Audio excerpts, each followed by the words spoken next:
Hello friends! Some of you have asked me for my 100% whole wheat bread recipe, so here it is.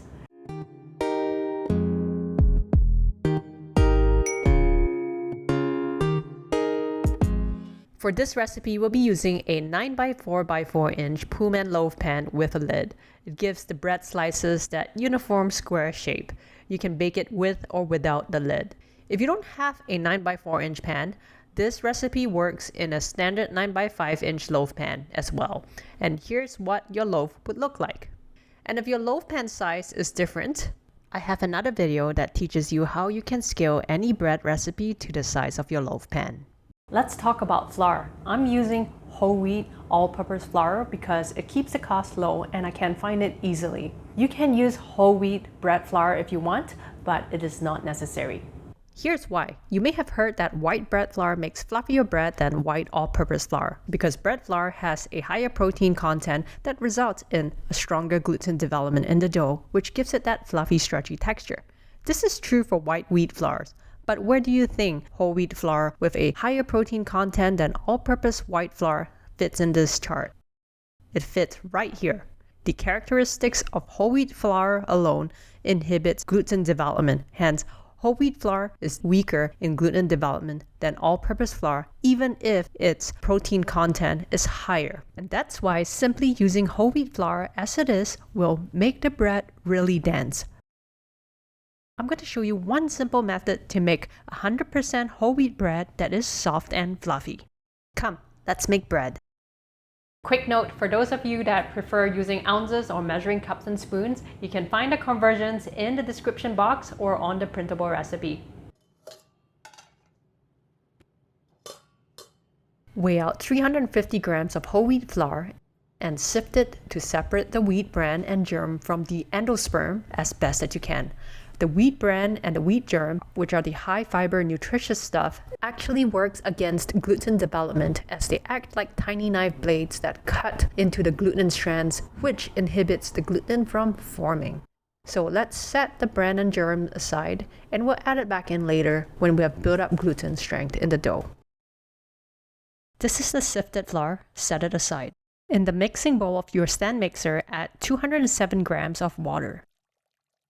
5 grams of instant yeast. Make sure it's instant yeast, not active dry yeast. 20 grams sugar. 34 grams egg, which is about 2/3 of a large egg. 17 grams skim milk powder.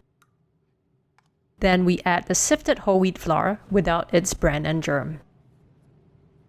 Attach the dough hook and mixing bowl to the stand mixer and turn on the mixer to the lowest speed setting and mix it on low speed for 2 minutes until the ingredients are well combined. Continue to knead the dough for another 13 minutes, gradually increasing the speed from low to medium-high.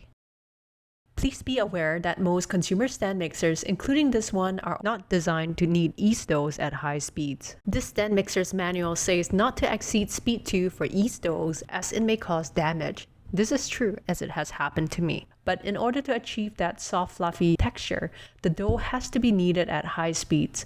So what I do at my own risk is 1. Always watch the stand mixer to prevent it from walking off the table. And 2. Alternate the speeds between 2, 3, and 4 to prevent the mixer from overworking. Like this. 13 minutes have passed and this is what the dough looks like. Using clean and slightly wet hands, remove the dough from the dough hook. Scrape the dough from the sides of the bowl back into the main dough. Scraping the bowl sides helps the dough knead into a smoother texture later. Let's check the gluten development for our whole wheat dough without its bran and germ. As you can see, the gluten strength only after 15 minutes of kneading is way smoother and superior than what you would get from 100% whole wheat flour without sifting out the bran and germ. Weigh out 17 grams of margarine or unsalted butter. I'm using Becel margarine, a personal preference. Then weigh out 3 grams of salt and add them to the dough. Salt can slow yeast activity and butter can interfere with gluten formation. That is why we add them now after the dough has developed its gluten to this strength.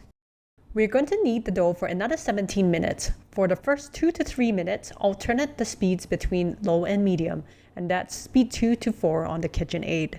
Low speed prevents the margarine or butter from splashing, and medium speed helps its absorption into the dough.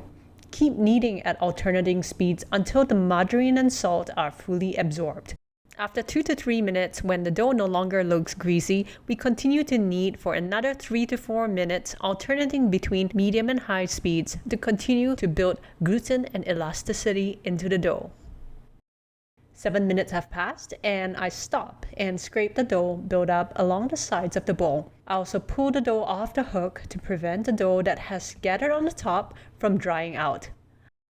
Let's take a peek at the gluten development. Look at this beauty. Alright, now the dough has built up this strong gluten elasticity. The next 7 minutes we will add the wheat bran and wheat germ back into the dough. We'll add 2 teaspoons at a time and knead it at low speed until bran and germ sticks onto the dough. Then increase the speed to medium-high for a few seconds to build elasticity. And we'll repeat this step until all the wheat bran and germ has been fully incorporated into the dough. Let's look at this one more time. Add 2 teaspoons of wheat bran and germ. Knead at the lowest speed to allow the sticky dough to pick them up. And once the bran and germ are stuck to the dough, increase the speed gradually to build up the gluten and elasticity. Then we repeat.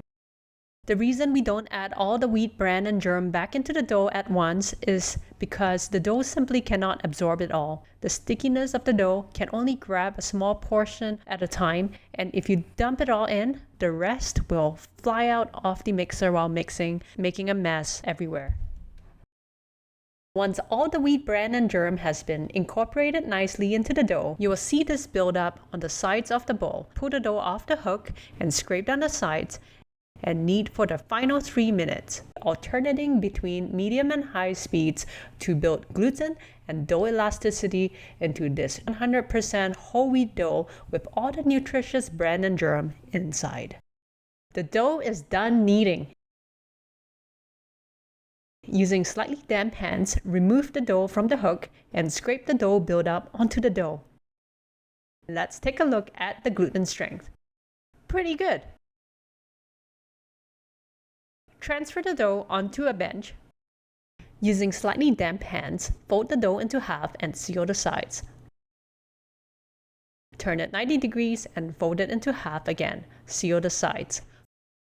Fold over the seam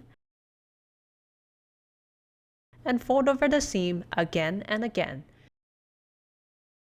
Then pull the dough ball towards yourself a few times to form this smooth and slightly sticky 100% whole wheat dough ball. Add a drop of unflavored cooking oil into a clean mixing bowl and grease it. This will allow the dough to rise freely. Place the dough ball smooth side up into the greased mixing bowl and cover it with cling wrap or a large plate or a silicone cover. I like to write down the time the dough starts rising so I can keep track of it. Let the dough rise until it doubles in size, which is approximately 75 to 90 minutes. The dough has doubled in size. Transfer the dough onto the bench, smooth side down. Find out the weight of this dough and divide the dough into 2 equal parts, and make sure to weigh them for accuracy. Gently punch down the dough balls to punch out some air bubbles. Then, using slightly wet hands, pick up the first dough, fold it into half, seal the sides. Turn it 90 degrees, fold it into half, and seal the sides. Then fold over the seam and pull the dough ball towards yourself a few times until you get this smooth, tight dough ball. And repeat the steps for the other dough half. Cover each of the smooth dough balls with a bowl and let them rest for 30 minutes. While the dough balls are resting, grease the insides of the loaf pan with a neutral flavored oil. This is going to allow the easy release of the bread later. Depending on the type of your loaf pan, you may need to line it with parchment paper. 30 minutes passed. Look at these beauties! We're going to roll out the dough balls and shape them. Flip the first dough ball smooth side down. Sprinkle a tiny pinch of flour so that the rolling pin won't stick. Roll out the dough into a rectangle, which one side is about the length of the loaf pan. And roll out the dough as flat as you can, getting rid of as much air bubbles as possible, and that will give us the even crumb texture of a sandwich bread later. Fold the two sides into the center of the dough, and the new short side of the folded dough should be around half the length of your loaf pan. This step is optional, but you can fold the dough into half again lengthwise and roll it out until the new short side of the dough is half the length of your loaf pan. This optional step allows me to get rid of more air bubbles for an even crumb. Once most of the air pockets are deflated, roll out the dough tightly from one short side to the other into a log and seal the seams. Repeat these steps for the second dough ball. And here we have two mini log-shaped doughs ready to be placed in our loaf pan. This one is slightly long, but no worries. Just put it in and press and condense the log slightly so it takes up half the length of the pan. Then place the other mini log in. Punch down both dough logs to ensure they fill the space in the loaf pan. Cover the loaf pan with cling wrap or a silicone cover and let it go on its final rise until the dough has risen to the height of the loaf pan, which for me is approximately 90 minutes. Remember, time is a guideline. Proceed to the next step only when the dough has risen to the height of the loaf pan. Preheat the oven to 400 degrees Fahrenheit or 205 degrees Celsius. Look at how high our loaf has risen. Because we want square slices, we're going to slide in the loaf pan cover. You can bake this without the cover for a rounded top loaf. And in it goes into the preheated oven. The total bake time is 30 minutes. The first 15 minutes at 400 degrees Fahrenheit and the next 15 minutes reduced to 375 degrees Fahrenheit. If you're baking without a lid, monitor the color of the top of your loaf. Once it turns golden brown, place an aluminum foil over the loaf to prevent the top from burning. Are you ready for this?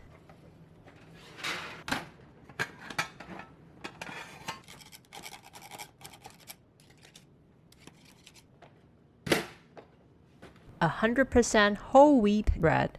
And as always, let the bread cool on a rack for at least 2 hours before slicing, because slicing hot bread results in a gummy crumb texture. We've got to let the steam escape and allow the gluten structure to set. If you like a soft bread crust, cover with cling wrap after an hour of cooling.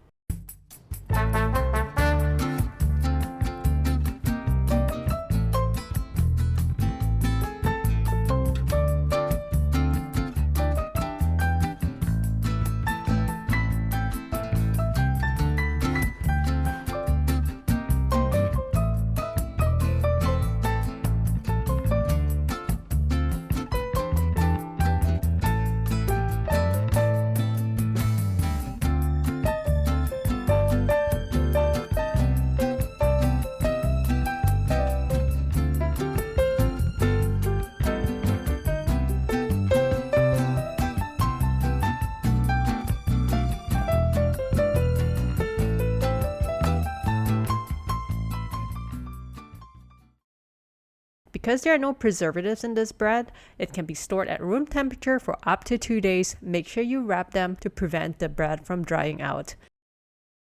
You can also freeze them. It can last months if you wrap it properly to prevent freezer burns. And these are all going into the freezer. 2 ways to thaw frozen slices. 1. Place wrapped frozen slices at room temperature for 30 minutes or overnight. Or 2. Toast slices right out of the freezer at the lowest setting. And here's the recap of the steps we covered today.